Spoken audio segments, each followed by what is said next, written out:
Assalamualaikum warahmatullahi wabarakatuh. Perkenalkan saya Piti Esni, CGP Angkatan 9 dari Kabupaten Bengkulu Tengah.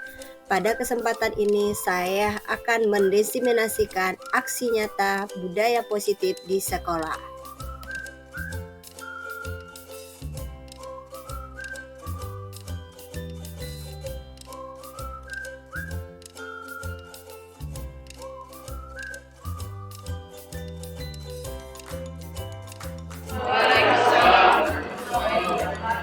Yang terhormat Bapak Kepala SMP Negeri Pak Yus Bengkulu Tengah, yang terhormat rekan-rekan guru serta rekan usaha. Pertama-tama marilah kita panjatkan puji dan bersyukur kepada Allah Subhanahu wa Ta'ala sehingga kita pada hari ini masih bisa berkumpul untuk menghadiri kegiatan diseminasi budaya positif di sekolah yang akan dipandu oleh Ibu Piti Esni. Salawat salam tidak pula lupa kita kirimkan untuk junjungan kita Nabi besar Muhammad SAW dan tetap membawa kita ke dalam ilmu seperti pada masa sekarang ini. Adapun agenda kita pada hari ini adalah diseminasi budaya positif di sekolah yang nanti akan disampaikan oleh Ibu Piti Esni. Sebelum kita memulai kegiatan kita, bismillah. Selanjutnya kita dengarkan arahan dari Bapak Kepala Sekolah kepada Bapak. Saya persilakan.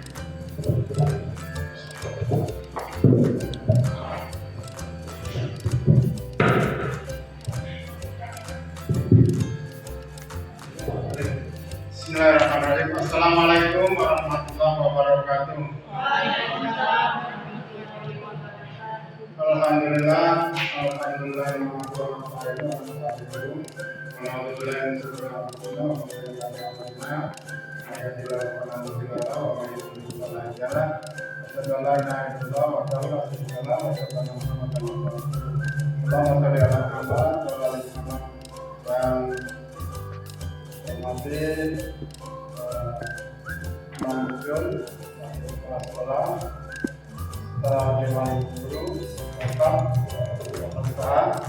dan terkhusus kepada Piti selaku CGP calon guru penggerak yang selanjutnya akan memberikan pemaparan tentang diseminasi budaya positif di sekolah kita khususnya. Salam dan salam mari kita sampaikan saya dengan Nabi Muhammad Sallallahu Alaihi Wasallam sebagai utusan nasional penerima dan berrahmat, dan seringlah kita berselawat kepadanya selama kita mendapatkan syafaat.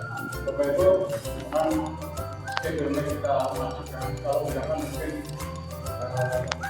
belum bisa mungkin program sekolah sekarang, tapi mungkin waktu Bapak ada kegiatan di depan ini memang kerja terlalu banyak, ya karena begitu sudah dapat dimajukan gitu ya.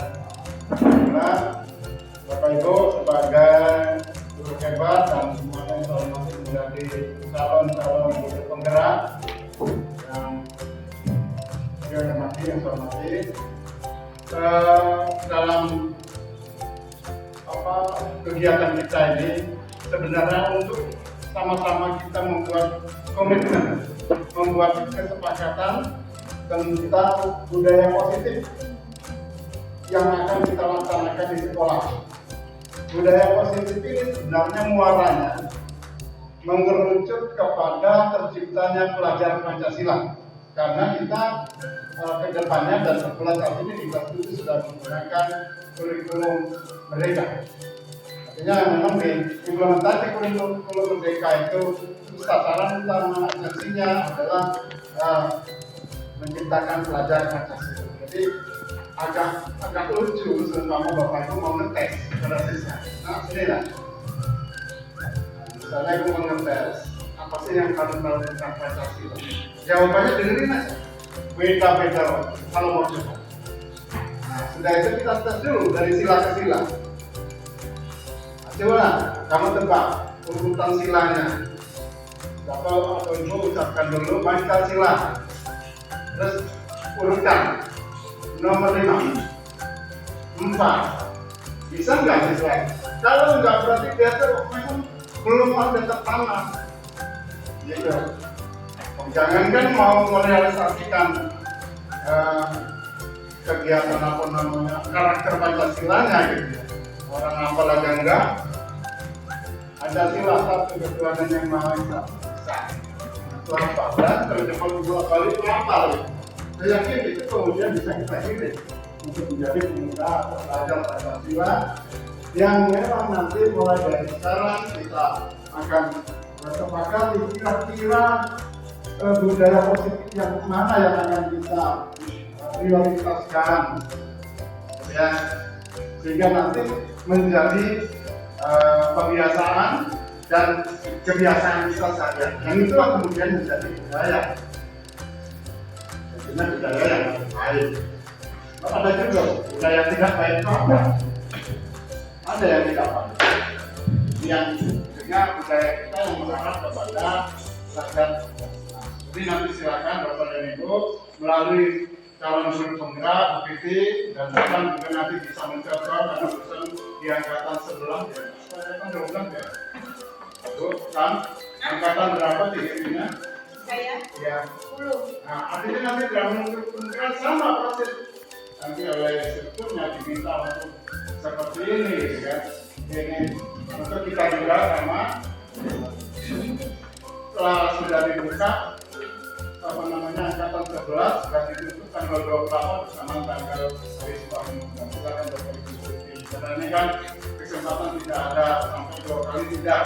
Habis tahun ini kabar informasinya seperti pelatih mereka itu bayar, ya. Bayar kalau mengikuti itu gitu. Karena itu kepada Bapak Ibu silakan untuk mendaftar. Karena untuk di Benteng ini sedikit guru penggeraknya itu masih sedikit sekali yang dibandingkan di Utara. Kan kemarin Bu Pipi minta tunda di angkatan 9 itu kenapa? Karena yang guru pengajar prakteknya itu sangat minim sekali. Pengajar praktek ini justru seharusnya diikuti berimbang dengan dalam guru penggerak. Pengajar praktek ini levelnya lebih tinggi daripada guru penggerak. Tapi ada juga yang doyo dan siapa yang ada guru satu kemarin sudah level guru penggerak menjadi guru pengajar praktek, sekarang dilarikan ke Singapura. Ada itu. Nah, ini untuk belajar di situ. Jadi Bapak Ibu masih muda, masih energi, silakan untuk Ibu ini saya persilakan.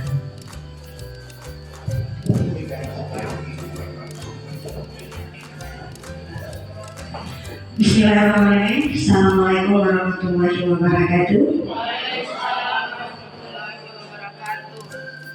Alhamdulillahirrahmanirrahim. Assalatu wassalamu ala asyrafil anbiya'i wal mursalin wa ala alihi rasulillahi ajma'in. Amma ba'du.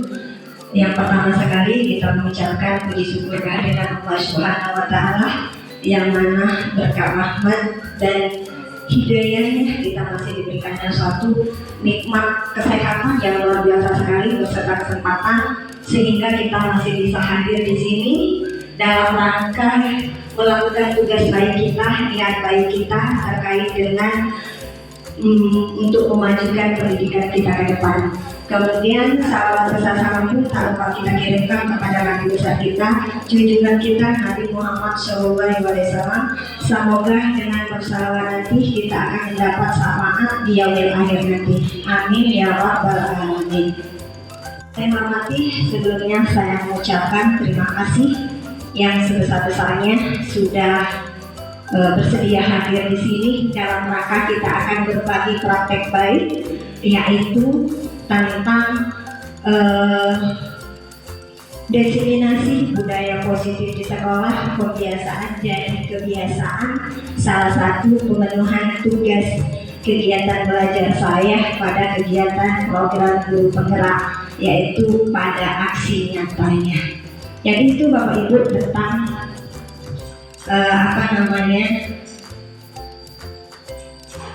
yang akan saya sampaikan pada kesempatan ini. Di sini sebelum kita masuk pada materi, situ ada penyebaran, pemahaman, dan penerapan pengalaman budaya positif. Kira-kira sebelum kita membahasnya, apa sih budaya positif? Apa budaya positif yang terbesit oleh Bapak Ibu? Kira-kira budaya positif? Ada yang budaya yang baik. Nah, budaya yang baik. Oke, ada yang mau memberikan pendapat lain selain budaya yang baik yang disampaikan oleh Ibu Sukartini? Kira-kira?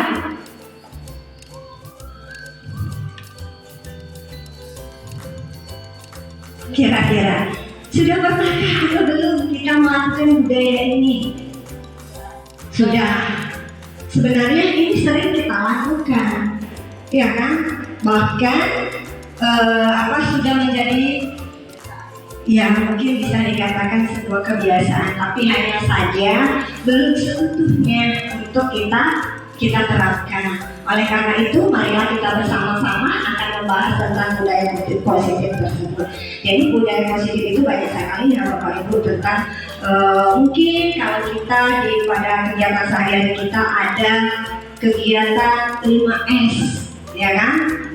Senyum, salam, sapa, sopan, santun. Jadi itu adalah salah satu budaya positif yang ada di sekolah kita.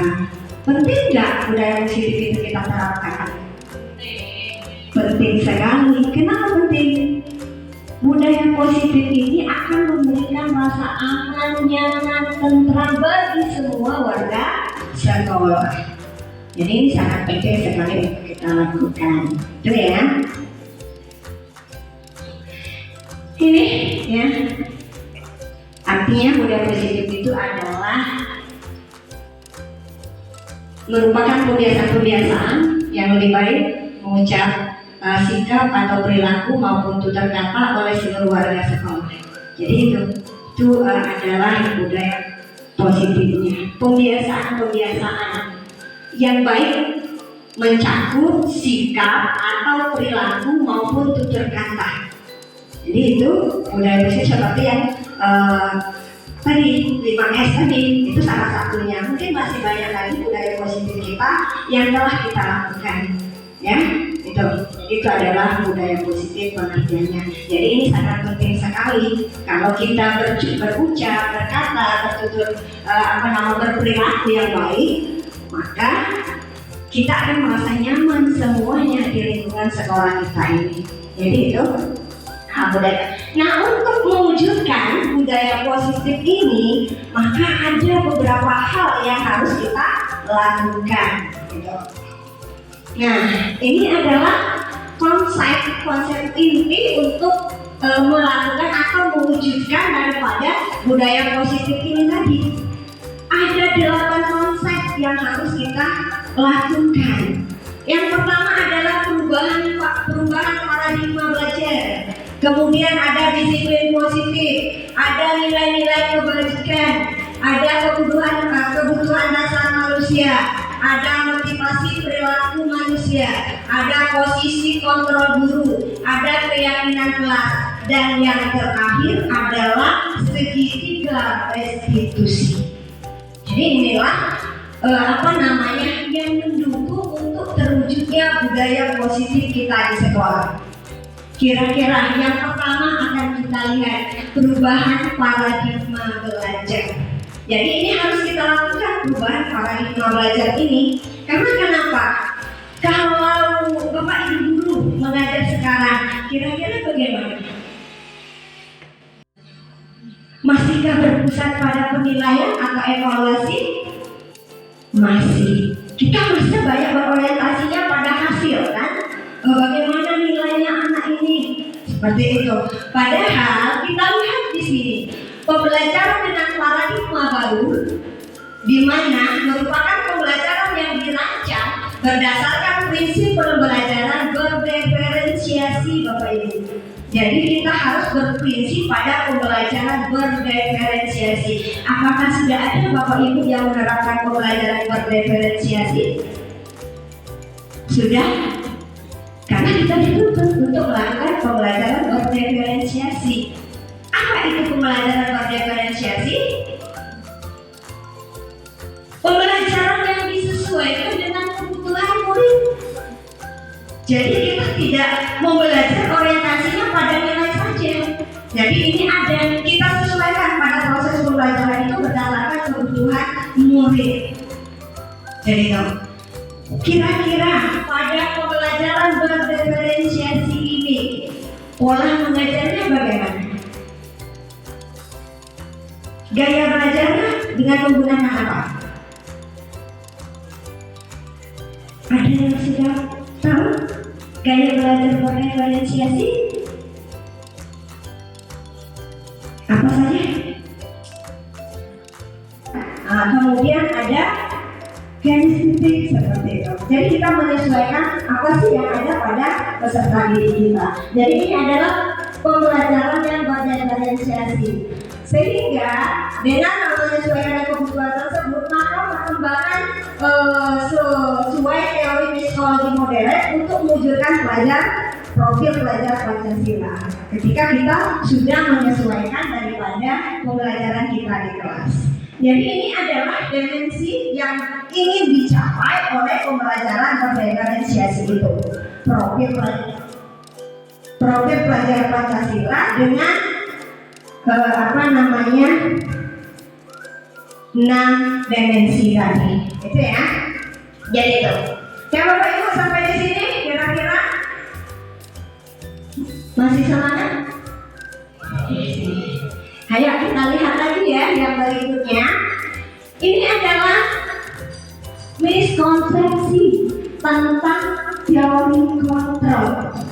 Kenapa? Karena kita di sini sering sekali terjadi miskonsepsi. Di mana dia mengatakan bahwa guru itu mengontrol murid ini sering kita lakukan. Dan ini yang pertama mungkin pada pemikiran kita seperti itu, bahwa guru itu berhak untuk mengontrol murid. Padahal ini hanya ilusi, tidak seperti itu. Guru itu tidak berhak seperti itu. Kemudian ada juga ilusi bahwa semua penguatan positif efektif dan bermanfaat. Jadi semua apa yang kita berikan dengan anak bersifat positif, maka dia akan efektif untuk anak. Padahal itu belum tentu. Itu hanya ilusi saja bagi kita seperti itu. Kemudian ada bahwa kritik dan membuat rasa bersalah mampu menguatkan karakter. Ini sering terjadi dengan kita kan. Jadi kita mengkritik anak, memberikan rasa bersalah kepada anak, kita beranggapan akan menguatkan karakter kepada anak. Sebenarnya itu tidak, hanya ilusi saja juga. Kemudian ada juga bahwa orang dewasa itu berhak memaksa, baik anak kita ataupun murid kita berpikirannya seperti itu. Padahal menurut teori kontrol tidak seperti itu. Jadi ini adalah sebuah miskonsepsi tentang teori kontrol. Nah sekarang kita akan lihat bagaimana teori kontrolnya. Ini adalah mengubah paradigma stimulus respon ke pendekatan teori kontrol. Ini tadi yang stimulus respon tadi, dan ini adalah teori kontrolnya. Ketika stimulus respon mengatakan kebutuhan kita itu sama itu pada stimulus respon. Padahal pada teori kontrol kebutuhan kita itu tidak sama. Semua anak itu, semua murid itu berbeda kebutuhan. Jangan kita menganggap murid kita itu mempunyai kebutuhan yang sama, tidak seperti itu pada teori kontrol. Kemudian semua orang melihat hal yang sama. Padahal setiap orang memiliki gambaran yang berbeda. Kemudian kita mencoba mengubah orang agar berpandangan sama dengan kita. Ini sering sekali terjadi. Kita berharap orang yang dekat dengan kita berubah pandangan sama dengan kita. Padahal tidak seperti itu. Kita berusaha memahami pandangan orang lain tentang dunia. Itu yang penting menurut pada teori kontrolnya. Kemudian perilaku buruk dilihat sebagai suatu kesalahan. Jadi ketika orang sudah melakukan perilaku buruk, kita sudah mengatakan bahwa ini sebuah kesalahan seperti itu. Padahal semua perilaku itu memiliki tujuan. Baik perilaku buruk maupun perilaku baik itu ada tujuannya semua. Kemudian orang lain bisa mengontrol saya. Padahal hanya Anda yang bisa mengontrol Anda sendiri. Jadi yang bisa mengontrol kita itu hanya kita sendiri. Orang lain tidak bisa mengontrol diri kita seperti itu. Kemudian saya bisa mengontrol orang lain. Oh ya sudah. Kemudian yang berikutnya pemaksaan ada pada saat bujukan gagal. Jadi kita memaksa. Ketika kita sudah membujuk, meraih, gagal, kita paksa seperti itu. Padahal tidak seperti itu. Ada yang namanya kolaborasi dan sensus menciptakan pilihan-pilihan baru. Gitu. Jadi jangan melakukan pemaksaan ketika kita melakukan bujukan atau rayuan terhadap murid kita itu gagal. Tapi kita melakukan yang namanya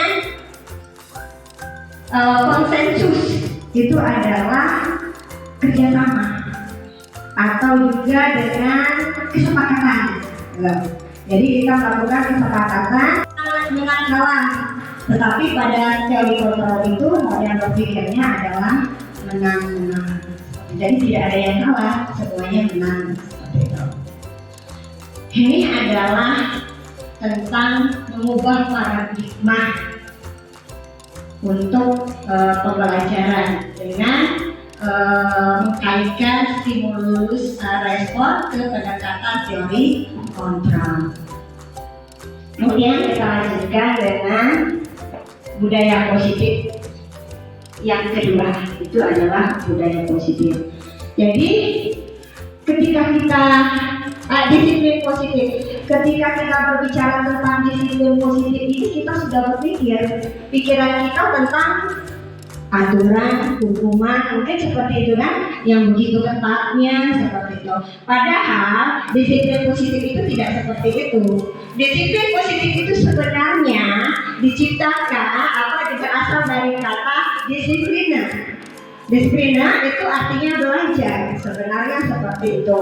Nah, disiplin mengacu pada disiplin diri yang memiliki tanggung jawab terhadap apa yang dilakukannya berdasarkan nilai-nilai yang diyakini. Gitu. Jadi disiplin itu ketika kita berpikir masalah hukuman itu tadi tidak benar seperti itu. Jadi disiplin itu merupakan disiplin diri atau belajar. Nah, kemudian disiplin itu merupakan salah satu cara penerapan disiplin yang bertujuan untuk menunjukkan kesadaran serta memberdayakan peserta didik tanpa imbalan penghargaan atau reward, ancaman atau hukuman. Jadi kita tidak boleh melakukan penerapan disiplin ini dengan menggunakan imbalan atau penghargaan, ancaman, ataupun hukuman. Tidak boleh seperti itu. Untuk mendisiplinkan peserta didik kita atau murid kita. Jadi kita harus menanamkan bahwa disiplin itu akan muncul dari diri anak sendiri, bukan dari orang lain. Jadi motivasi internal namanya. Ketika dia motivasi yang eksternal, maka itu tidak akan bisa menciptakan disiplin positif tadi, karena hukuman misalnya seperti itu. Nah, di sini sebagai pendidik kita adalah menciptakan peserta didik yang memiliki disiplin diri sehingga mereka berperilaku mengacu kepada nilai-nilai kebajikan universal dan memiliki motivasi intrinsik dalam perubahan perilaku yang lebih baik. Kita lihat yaitu peduli, rajin, integritas, rasa hormat, kemudian ada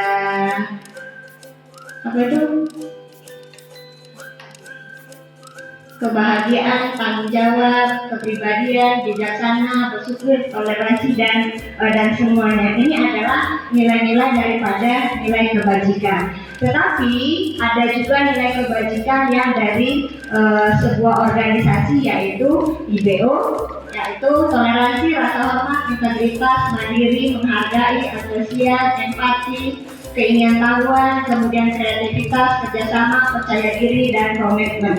Itu adalah motivasi yang dari sebuah organisasi. Nah, sekarang ini adalah motivasi dari profil pelajar Pancasila. Jadi ini yang harus kita nilai-nilai kebajikan yang harus kita ambil dari atau yang akan kita wujudkan dari profil pelajar Pancasila.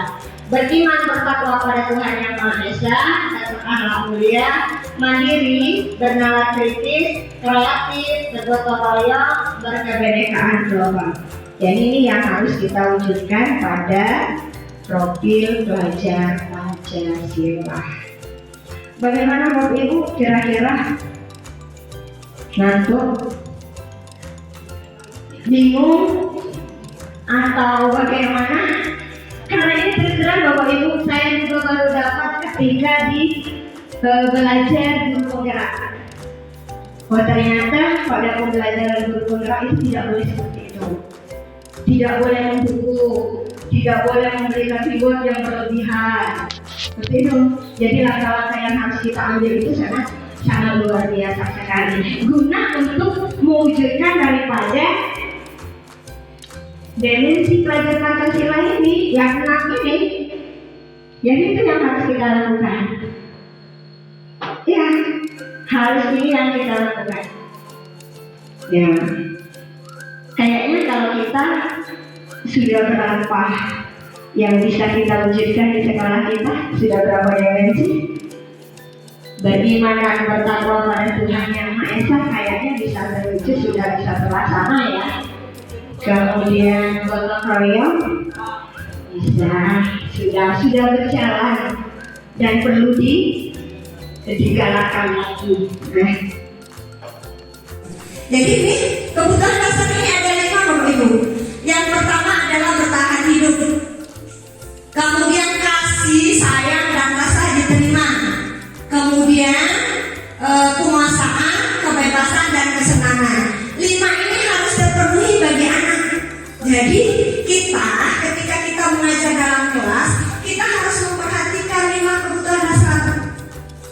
Misalnya ketika anak suka ngantuk, ya kan, suka ngantuk atau ribut seperti itu, kita harus kira-kira memikirkan kebutuhan dasar apa yang anak ini tidak terpenuhi. Bisa saja kebutuhan dasar yang namanya bertahan hidup, bisa saja dia tidak sehat, kesehatannya terganggu seperti itu kan, atau bisa saja dia belum makan, belum sarapan tadi pagi sehingga perutnya lapar. Jadi satu kebutuhan dasarnya belum terpenuhi. Kemudian rasa kasih sayang dan rasa diterima. Rasa diterima dipedulikan, berbagi, kerjasama, menjadi bagian dari dalam kelompok. Jadi ketika anak itu dikucilkan dari teman-temannya, tidak diajak bersama, jadi kebutuhan dasarnya rasa kasih sayang dan rasa diterimanya itu sudah tidak terpenuhi. Hal ini pun juga bisa memacu ketidaknyamanan anak berada di dalam kelas.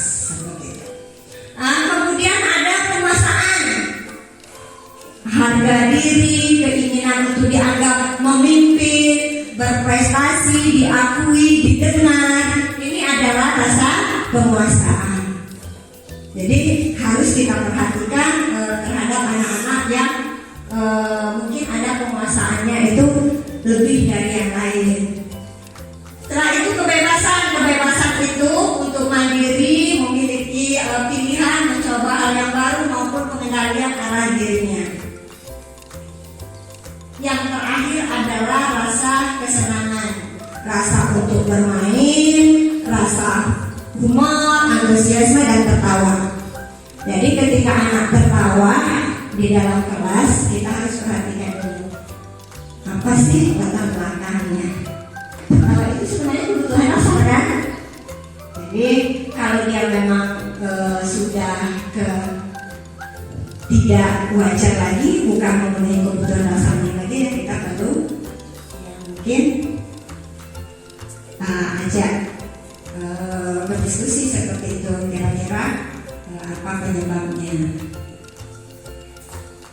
Jadi itu kebutuhan dasar yang harus kita penuhi pada setiap manusia. Jadi ada 5. Untuk mendapatkan imbalan atau penghargaan maka itu adalah motivasi yang ekstrinsik. Nah, sedangkan untuk menjadi orang yang mereka inginkan dan menghargai diri sendiri dan nilai-nilai yang mereka percaya maka itu adalah motivasi intrinsik. Jadi motivasi yang mana yang harus kita bangun bagi murid kita? Yaitu motivasi yang dari dalam dirinya, yaitu motivasi intrinsik. Sehingga apa yang kita inginkan nanti dia hadir dari dalam dirinya, bukan paksaan. Ketika itu paksaan nanti sifatnya akan sementara. Sama seperti kita, ketika kita mau pakai motor dengan langsung kita akan mengambil helm kita kan.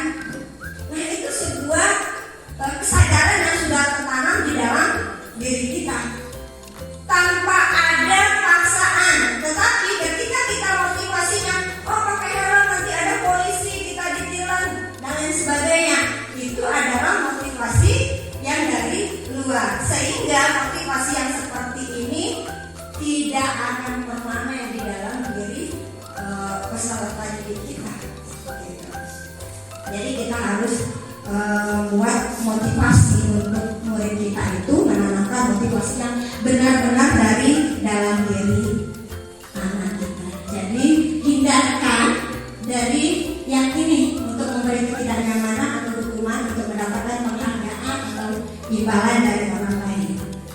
Jadi banyak sekali kalau kita perhatikan anak itu kan bekerja, biar aku dapat nilai besar seperti itu kan, atau biar aku dilihat rajin oleh guru, oleh siapa.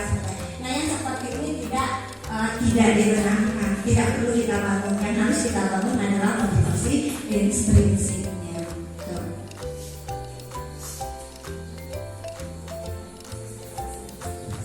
Ini adalah perbedaan.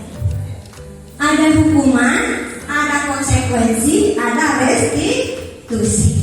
Setuju Bapak Ibu? Restitusi ini saya juga baru mendengar ketika di guru penggerak. Jadi restitusi ini kita tidak tahu sebenarnya sama sekali. Nah, padahal restitusi ini nanti akan kita lihat kita satu persatu dulu, yaitu hukuman. Hukuman ini bersifatnya tidak terencana dan tiba-tiba. Misalnya tadi ada anak tidak upacara bendera atau tidak memakai atribut sekolah, terus kita langsung ayo tegak sana, berdiri 1 jam, berdiri di tiang bendera, hormat pada bendera. Ya, tidak terencana, anak juga tidak tahu apa yang akan terjadi dengan dia. Kita juga tidak terencana akan menghukum. Nah, inilah sifatnya hukuman. Hukuman itu tiba-tiba. Kemudian murid tidak tahu apa-apa, terjadi tidak dilibatkan, dia tidak ada. Kamu siap dihukum nggak? Tidak ada kata-kata seperti itu terlebih dahulu. Kemudian bersifat satu arah berupa hukuman baik hukuman berupa fisik maupun psikis. Ini adalah yang akan tertanam pada diri anak kita. Secara fisik yang dia sudah selesai, tidak sakit lagi seperti itu. Jadi inilah prinsipnya hukuman. Nah, jadi hukuman ini sebenarnya dampaknya sangat fatal sekali ya, psikis sama fisiknya itu.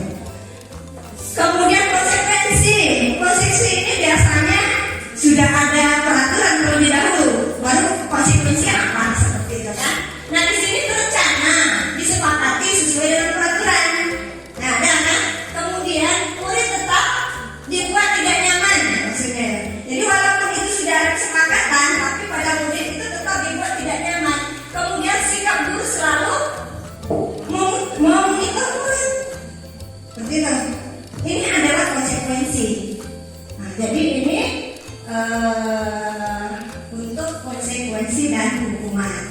Jadi bagaimana pemecahan suatu masalah? Pemecahan suatu masalah itu akan kita lihat yang berikutnya adalah restitusi.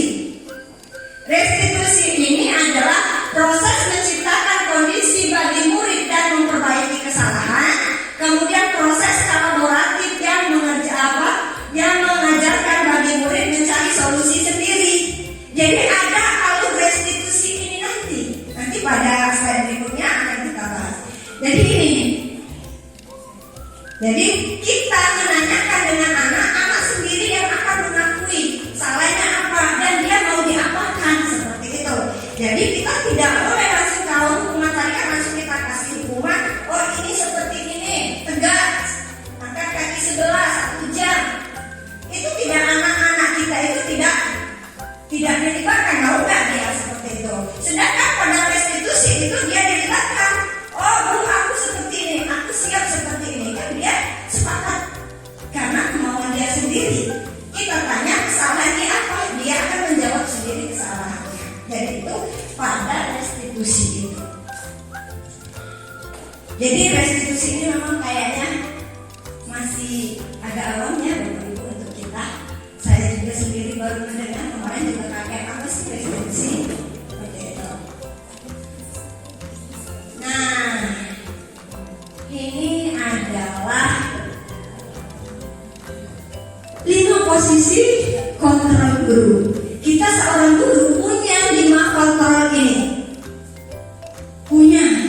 Yang pertama kita sebagai penghukum, kemudian pembuat rasa bersalah, sebagai pemantau, sebagai teman, sebagai manajer. Jadi ini posisi kita sebagai guru.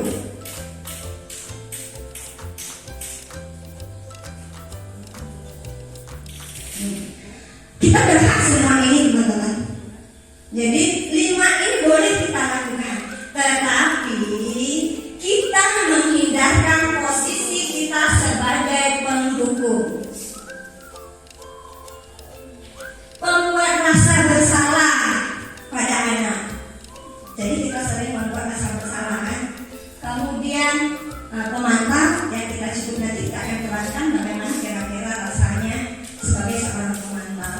Kemudian sebagai teman, kita perlakukan anak kita itu sebagai teman. Kemudian sebagai manajer. Nah, bagaimana dengan penghukum? Ya, kita berusaha pelan-pelan meninggalkan posisi kontrol kita sebagai guru itu sebagai penghukum. Nah ini, Bapak Ibu, ini ada contoh ya. Ada contoh kasus yang saya katakan tadi bahwa siswa tidak memakai atribut lengkap saat upacara bendera. Bagaimana kita mengambil posisi kita sebagai penghukum? Jadi hormat pada bendera selama 1 jam. Langsung kata-katanya seperti itu. Hormat pada bendera selama 1 jam. Sedangkan pembuat rasa bersalah kata-katanya, berapa kali Bapak harus memberitahu kepada kamu?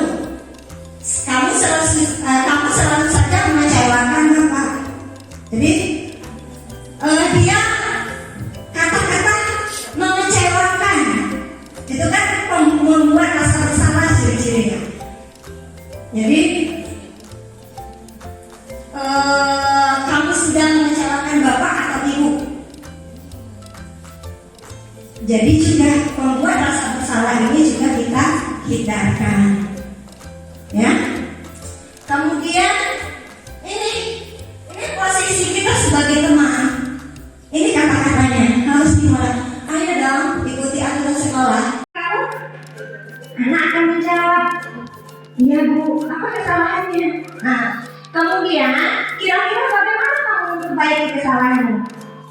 Misalnya dia tidak pakai sepatu, saya akan memakai sepatu Bu dari rumah nanti tidak akan mengulangi lagi. Jadi inilah peran sebagai manajer. Jadi dari posisi 5 kontrol guru tadi kita memposisikan ya mungkin sebagai manajer, teman, pemantau, tapi kita hindarkan yang sebagai penghukum. Ya, paham Bapak Ibu? Paham. Insya Allah. Perlahan ya kita menerapkannya. Insya Allah tidak hanya satu arah, jadi semuanya baik dari anak maupun dari orang tua maupun dari gurunya akan percaya. Sampai di sini Anak akan menjawab, iya Bu, apa kesalahannya? Nah, kemudian kira-kira bagaimana kamu memperbaiki kesalahanmu? Misalnya dia tidak pakai sepatu, saya akan memakai sepatu Bu, dari rumah nanti tidak akan mengulangi lagi. Jadi inilah peran sebagai manajer. Jadi dari posisi 5 kontrol guru tadi, kita memposisikan ya mungkin sebagai manajer, teman, pemantau, tapi kita hindarkan yang sebagai penghukum. Ya, paham Bapak Ibu? Paham. Insya Allah. Perlahan ya kita menerapkannya. Insya Allah tidak hanya satu arah nanti, semuanya baik dari anak maupun dari orang tua maupun dari gurunya akan percaya.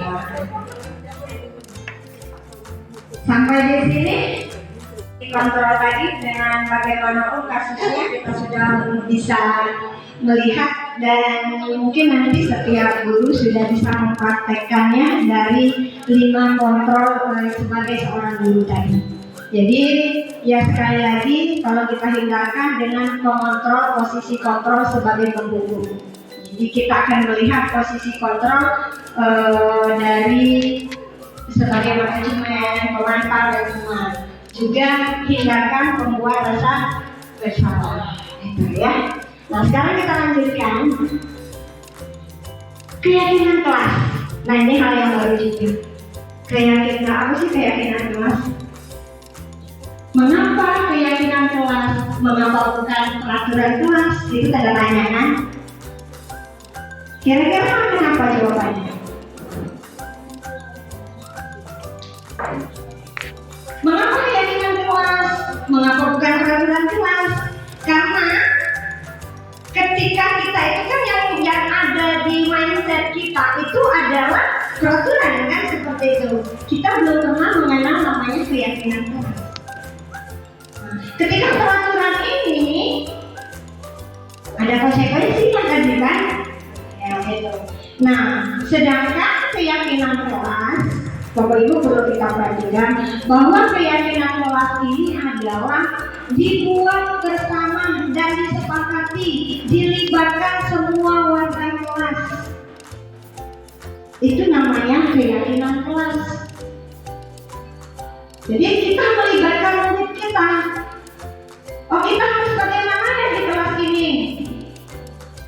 Jadi pada peraturan pada keyakinan kelas ini pun nanti akan kita lihat bagaimana kata-katanya.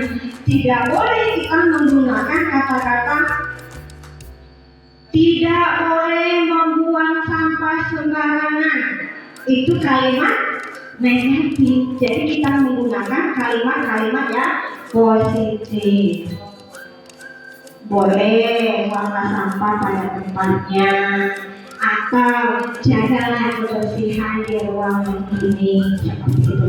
Jadi kita menggunakan kalimat-kalimat yang positif.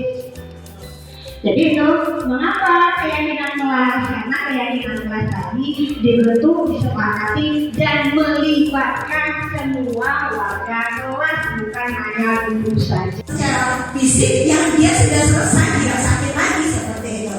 Jadi inilah prinsipnya hukuman. Nah, jadi hukuman ini sebenarnya dampaknya sangat fatal sekali ya, psikis sama fisiknya itu. Kemudian konsekuensi ini biasanya sudah ada peraturan terlebih dahulu, baru konsekuensi apa seperti itu kan. Nah di sini terencana, disepakati sesuai dengan peraturan. Nah ada kan. Kemudian murid tetap dibuat tidak nyaman maksudnya. Jadi walaupun itu sudah ada kesepakatan, tapi pada murid itu tetap dibuat tidak nyaman. Kemudian sikap guru selalu mau mengikut murid. Seperti itu. Ini adalah konsekuensi. Nah, jadi ini untuk konsekuensi dan hukuman. Jadi bagaimana pemecahan suatu masalah? Pemecahan suatu masalah itu akan kita lihat yang berikutnya adalah restitusi. Restitusi ini adalah proses menciptakan kondisi bagi murid dan memperbaiki kesalahan. Kemudian proses kolaboratif yang mengajarkan bagi murid mencari solusi sendiri. Jadi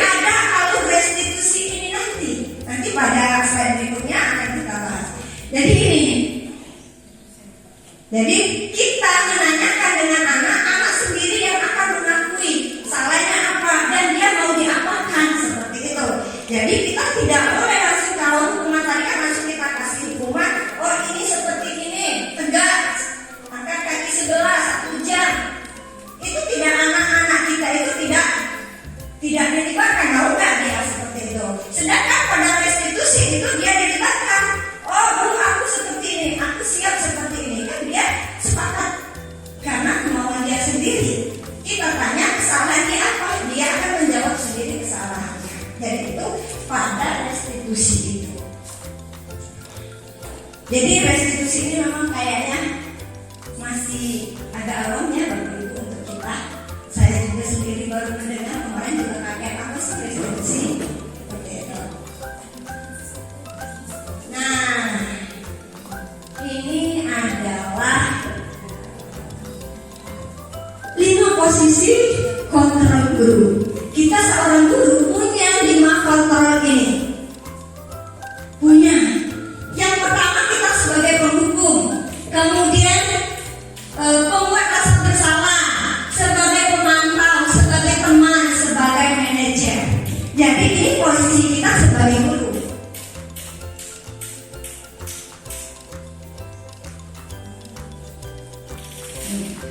Kita berhak semua ini teman-teman. Jadi 5 ini boleh kita lakukan, tetapi kita menghindarkan posisi kita sebagai pendukung. Membuat rasa bersalah pada anak. Jadi kita sering membuat rasa bersalah kan. Kemudian pemantau yang kita cukup nanti kita akan terangkan bagaimana kira-kira rasanya sebagai seorang pemantau. Kemudian sebagai teman, kita perlakukan anak kita itu sebagai teman. Kemudian sebagai manajer. Nah, bagaimana dengan penghukum? Ya, kita berusaha pelan-pelan meninggalkan posisi kontrol kita sebagai guru itu sebagai penghukum. Nah ini, Bapak Ibu, ini ada contoh ya. Ada contoh kasus yang saya katakan tadi bahwa siswa tidak memakai atribut lengkap saat upacara bendera. Bagaimana kita mengambil posisi kita sebagai penghukum? Jadi hormat pada bendera selama 1 jam. Langsung kata-katanya seperti itu. Hormat pada bendera selama 1 jam. Sedangkan pembuat rasa bersalah kata-katanya, berapa kali Bapak harus memberitahu kepada kamu? Kamu selalu saja mengecewakan Bapak. Jadi dia kata-kata mengecewakan. Itu kan membuat rasa bersalah ciri-cirinya. Jadi kamu sedang mengecewakan Bapak atau Ibu. Jadi juga membuat rasa bersalah ini juga kita hindarkan. Ya. Kemudian ini posisi kita sebagai teman. Ini kata-katanya harus gimana? Ayo dong ikuti aturan sekolah. Kalau anak akan menjawab, iya Bu, apa kesalahannya? Nah, kemudian kira-kira bagaimana kamu memperbaiki kesalahanmu? Misalnya dia tidak pakai sepatu, saya akan memakai sepatu Bu dari rumah nanti tidak akan mengulangi lagi. Jadi inilah peran sebagai manajer. Jadi dari posisi 5 kontrol guru tadi kita memposisikan ya mungkin sebagai manajer, teman, pemantau, tapi kita hindarkan yang sebagai penghukum. Ya, paham Bapak Ibu? Paham. Insya Allah. Perlahan ya kita menerapkannya. Insya Allah tidak hanya satu arah nanti, semuanya baik dari anak maupun dari orang tua maupun dari gurunya akan percaya. Sampai di sini kontrol tadi dengan bagaimana kasusnya kita sudah bisa melihat dan mungkin nanti setiap guru sudah bisa mempraktekkannya dari 5 kontrol sebagai seorang guru tadi. Jadi ya sekali lagi kalau kita hindarkan dengan mengontrol posisi kontrol sebagai penghukum. Jadi kita akan melihat posisi kontrol dari sebagai manajemen, pemantau dan teman. Juga hindarkan membuat rasa bersalah. Itu ya. Nah sekarang kita lanjutkan keyakinan kelas. Nah ini hal yang baru juga. Keyakinan apa sih keyakinan kelas? Mengapa keyakinan kelas? Mengapa bukan peraturan kelas? Itu tanda tanya kan? Kira-kira kenapa jawabannya? Mengapa keyakinan kelas? Mengapa bukan peraturan kelas? Karena ketika adalah peraturan kan seperti itu. Kita belum pernah mengenal namanya keyakinan keras. Ketika peraturan ini ada konsekuensinya tadi kan? Ya itu. Nah, sedangkan keyakinan kelas, Bapak Ibu perlu kita perhatikan bahwa keyakinan kelas ini adalah dibuat bersama dan disepakati, dilibatkan semua warga kelas. Itu namanya keyakinan kelas. Jadi kita melibatkan murid kita. Oh, kita harus bagaimana ya di kelas ini? Jadi pada peraturan pada keyakinan kelas ini pun nanti akan kita lihat bagaimana kata-katanya.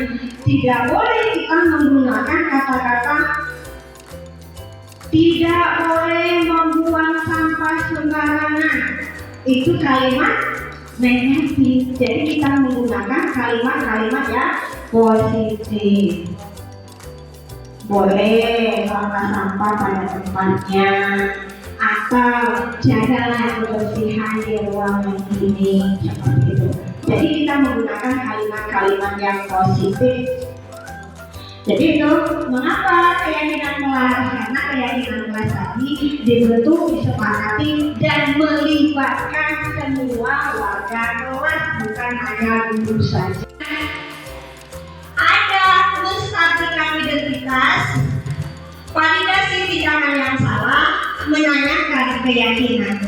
Jadi ketika siswa atau murid itu bermasalah, 3 alur ini harus kita lakukan pada murid, sehingga dia akan menghasilkan murid yang mandiri dan bertanggung jawab. Dia akan mengakui kesalahannya sendiri. Nah, tetapi kita itu terkadang lupa untuk menstabilkan identitas ini yang berat bagi kita. Terkadang kita langsung terbawa marah, ya kan? Itu. Padahal kita harus melibatkan daripada alur segitiga restitusi ini. Ya? Bagaimana? Ini adalah menstabilkan identitas. Pada proses ini, berdasarkan prinsip yang membuat kesalahan adalah bagian dari proses pembelajaran. Jadi ini kata-kata untuk menstabilkan identitas. Misalnya, berbuat salah itu wajar. Tidak ada manusia yang sempurna. Itu kata-kata untuk menstabilkan identitas. Ibu atau bapak juga pernah melakukan itu. Setelah itu, bapak atau ibu tidak mau mencari siapa yang salah, tapi bapak ibu ingin mencari solusi dari permasalahan ini. Kemudian, kamu berhak merasa begitu. Nah, ketika misalnya anak itu marah, misalnya nilainya dicontek, oh wajar saja seperti itu. Kalau ibu di posisi kamu, ibu juga akan merasakannya seperti itu. Jadi saya ibu juga bersyukur kamu tidak melakukannya lebih dari ini, kan seperti itu. Jadi ini adalah kata-kata untuk menstabilkan identitas ketika dalam suatu permasalahan. Jadi memang benar, setiap manusia itu berbuat salah adalah hal yang wajar. Ya. Jadi ini untuk menstabilkan identitas. Jadi ketika ada permasalahan, kata-kata ini yang kita gunakan. Jadi jangan hindarkan, jangan langsung marah. Sehingga kata-kata yang dikeluarkan pada validasi tindakan yang salah, kamu pasti punya alasan. Itu yang kita tanya pada anak. Kamu pasti punya alasan melakukan ini, anak. Kemudian mengapa melakukan ini? Anak akan menjawab, ya bu, misalnya seperti itu. Ini harapannya. Kemudian padahal kamu bisa melakukan yang lebih buruk lagi, kan? Padahal kamu bisa melakukan yang lebih buruk dari ini, ya. Kemudian kamu patut bangga karena telah melindungi sesuatu yang penting buat kamu. Setelah itu kamu melakukannya karena mempertahankan sesuatu yang penting bagi kamu. Jadi ini adalah kata-kata validasi tindakan yang salah yang harus kita gunakan ketika kita memvalidasi suatu permasalahan yang dilakukan oleh murid. Ya. Kemudian ini adalah menanyakan keyakinan. Jadi kita harus tanyakan kepada murid kita, apa keyakinan kelas kita? Jadi keyakinan kelas tadi yang telah dibuat, apa yang telah dilanggarnya, nilai apa yang telah disepakati bersama. Kemudian seperti apa gambaran sebuah kelas yang ideal menurut kamu. Kemudian kamu ingin menjadi orang yang seperti apa. Jadi kata-kata inilah yang kita gunakan untuk menanyakan keyakinan. Jadi kita dengan anak tahu keyakinan seperti itu, oh seperti itu maunya anak. Jadi kita paham, mudah untuk memecahkan suatu permasalahan yang sedang berlangsung. Jadi alur dalam sebuah permasalahan itu harus menggunakan penyelesaiannya segitiga restitusi tadi. Validasi masalah, menanyakan keyakinan, ya. Jadi itu kita harus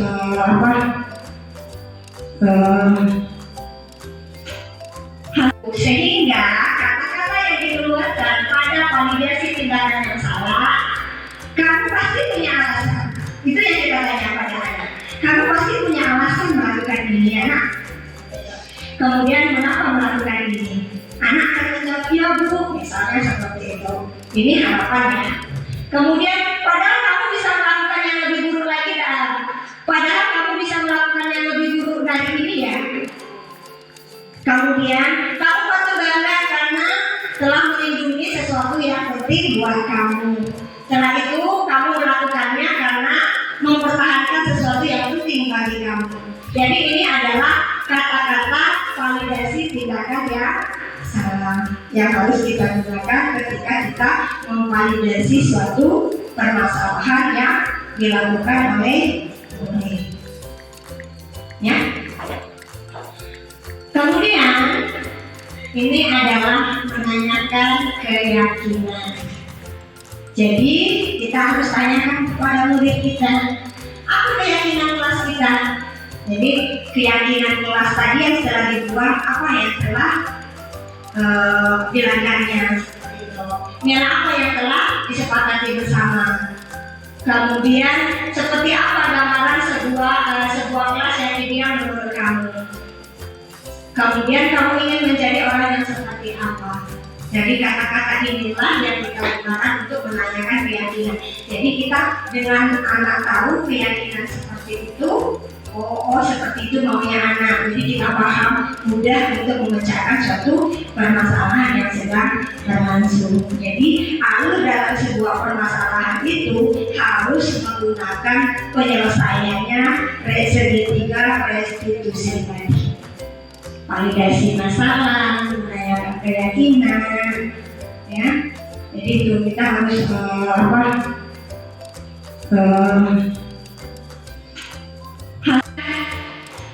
ada menstabilkan identitas, validasi tindakan yang salah, menanyakan keyakinan. Jadi ketika siswa atau murid itu bermasalah, 3 alur ini harus kita lakukan pada murid. Sehingga dia akan menghasilkan murid yang mandiri dan bertanggung jawab. Dia akan mengakui kesalahannya sendiri. Nah, tetapi kita itu terkadang lupa untuk menstabilkan identitas ini yang berat bagi kita. Terkadang kita langsung terbawa marah, ya kan? Gitu. Padahal kita harus melibatkan daripada alur segitiga restitusi ini. Ya? Bagaimana? Ini adalah menstabilkan identitas. Pada proses ini, berdasarkan prinsip yang membuat kesalahan adalah bagian dari proses pembelajaran. Jadi ini kata-kata untuk menstabilkan identitas. Misalnya, berbuat salah itu wajar. Tidak ada manusia yang sempurna. Itu kata-kata untuk menstabilkan identitas. Ibu atau bapak juga pernah melakukan itu. Setelah itu, bapak atau ibu tidak mau mencari siapa yang salah, tapi bapak ibu ingin mencari solusi dari permasalahan ini. Kemudian, kamu berhak merasa begitu. Nah, ketika misalnya anak itu marah, misalnya nilainya dicontek, wajar saja seperti itu. Kalau ibu di posisi kamu, ibu juga akan merasakannya seperti itu.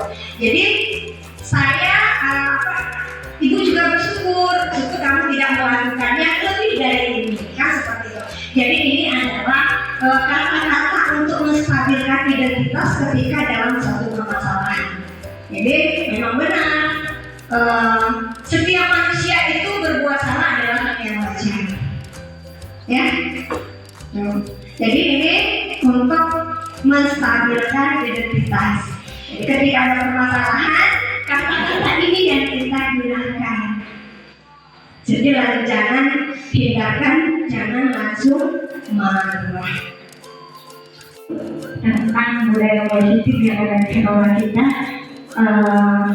dengan tujuan kita tadi ya, tidak lain yang diperlukan untuk menciptakan budaya positif adalah kolaborasi antar berbagai pihak yang terkait. Jadi yang serta bentuk kesadaran dari setiap stakeholder. Jadi semuanya, baik guru, siswa, TU, mungkin di sini termasuk juga orang tua murid. Jadi untuk menjalankan peran dan tugasnya masing-masing. Kira-kira ada yang perlu kita sharingkan Bapak Ibu terkait dengan budaya positif yang ada di sekolah kita yang akan kita galakkan lagi ke depannya. Mungkin selama ini budaya positif itu sudah kita lakukan, tapi belum begitu terprogram seperti budaya positif 5S. Jadi dengan seperti ini harapan saya, kita jangan dulu mengambil yang terlalu sulit-sulit terlebih dahulu. Kita mulai dengan seperti di sini, pembiasaan akan jadi kebiasaan. Jadi dengan misalnya bersalaman di pagi hari, kemudian setiap ketemu sama guru, anak-anak bersalaman, mungkin dari dimensi pelajar profil pelajar Pancasila kita itu sudah mencapai pada pembentukan karakter anak. Jadi anak sopan, santun kan seperti terhadap guru. Bagaimana Bapak Ibu? Setuju. Jadi banyak yang terjadi ketika kita menerapkan 5S. Yang pertama, gurunya dituntut untuk hadir tepat waktu. Tidak mungkin 5S akan terwujud ketika gurunya tidak hadir tepat waktu. Anaknya sudah hadir, gurunya belum, untuk bersalaman di depan gerbang rasanya nggak mungkin kan? Minimal guru yang buket terlebih dahulu untuk bersalaman terhadap anaknya. Jadi kita sudah berusaha menerapkan budaya 5S. Kemudian juga ada budaya kita yang sudah diterapkan, mungkin yang selalu setiap hari itu adalah sholat berjamaah. Itu termasuk budaya positif juga. Nah, yang sekarang itu yang saya perhatikan kayaknya budaya positif yang hampir terlupakan. Ketika mau masuk ke kelas yang pertama, anak-anak tidak dibariskan lagi. Kalau zaman dulu anak-anak itu dibariskan, siap gerak. Gurunya sudah menunggu di depan pintu, bersalaman, baru masuk kelas. Itu kan? Tapi sekarang sudah berkurang. Termasuk juga 5S tadi. Pengurangan itu yang nampak sekali ketika ada pandemi. Ketika kita dilanda pandemi kemarin, budaya 5S ini mulai sedikit demi sedikit hilang. Karena memang aturannya kemarin nggak boleh bersalaman kan? Kita tidak boleh bersalaman, tidak boleh dekat-dekatan.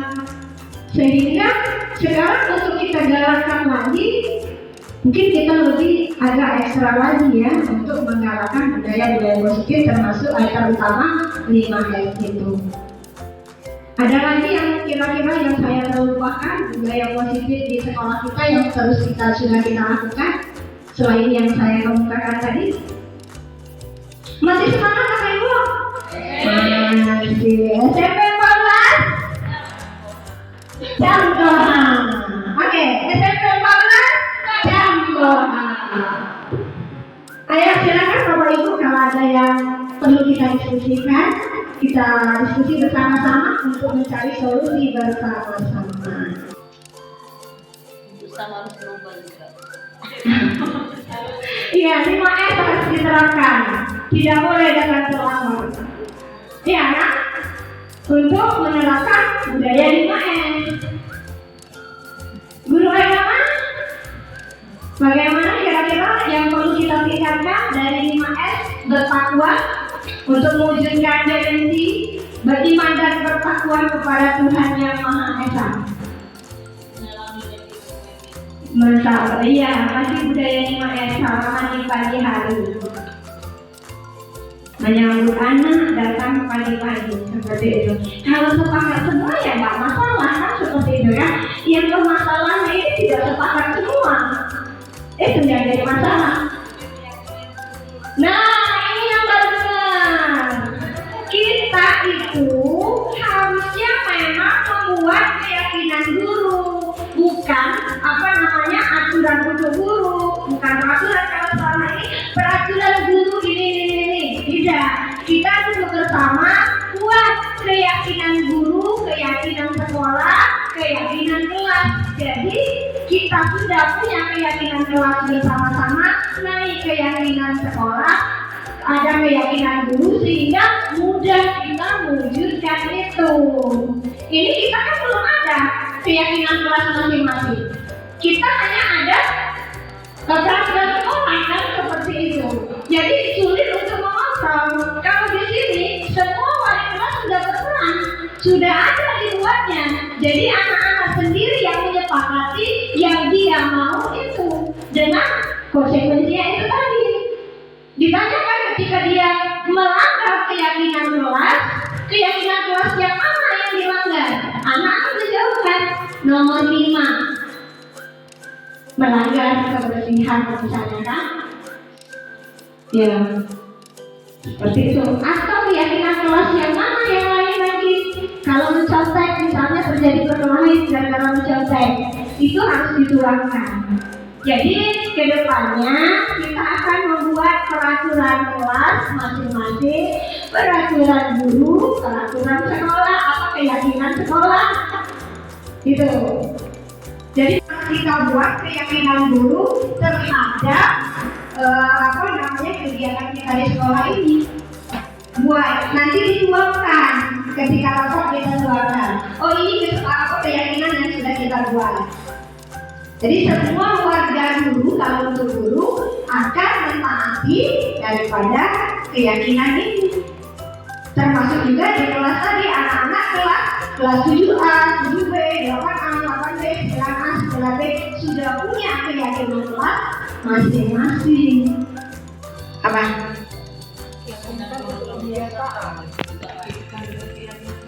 Iya, akan timbul pembiasaan. Kita akan terbiasa bersalaman. Dengan adanya seperti itu, maka kita akan merasa nyaman, aman, tentram di lingkungan sekolah. Karena kita merasa saling menghargai dan dihargai. Seperti itu maunya. Bagaimana Bapak Ibu? Ada yang punya usul lagi yang lain kira-kira? Kita akan menciptakan hal-hal yang baru guna untuk mempermudah kalau dalam proses belajar itu untuk mewujudkan dimensi profil pelajar Pancasila tadi. Kita merasa nyaman, kita merasa aman, dan anak-anak kita pun timbul motivasinya dari dalam diri anak, bukan dari luar diri anak. Oke, Bu Sang, masih ada kira-kira ke depannya bagaimana pandangan terhadap budaya positif yang lain? Belum terpikirkan. Yang kita sekarang aja, yang kita hadapi sekarang, kira-kira apa saja seperti itu. Karena banyak, jangan berpikirnya mungkin kalau orang awam berpikir masalah budaya itu budaya Nusantara ya, bukan seperti itu. Budaya yang ada di kebiasaan-kebiasaan kita yang ada di sekolah. Jadi pembiasaan yang kita lakukan, baik tutur kata, ya kan, perbuatan, itulah budaya. yang ada di sekolah, dan kita ciptakan budaya yang seperti itu adalah yang positif. Kalau yang berkelahi itu nggak positif gitu loh. Kata-katanya pun dalam menyusun daripada itu harus dengan kata-kata yang positif. Oke, Bapak Ibu, masih semangat? SMP Negeri 14 Campuran. Hebat. Oke, luar biasa.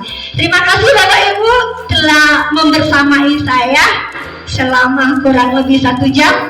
Saya ucapkan terima kasih yang sebesar-besarnya. Insya Allah harapan dan tujuan kita sebagai guru dapat terwujud dengan baik, mau membuat anak kita menjadi generasi yang beriman bertakwa sesuai dengan profil pelajar Pancasila.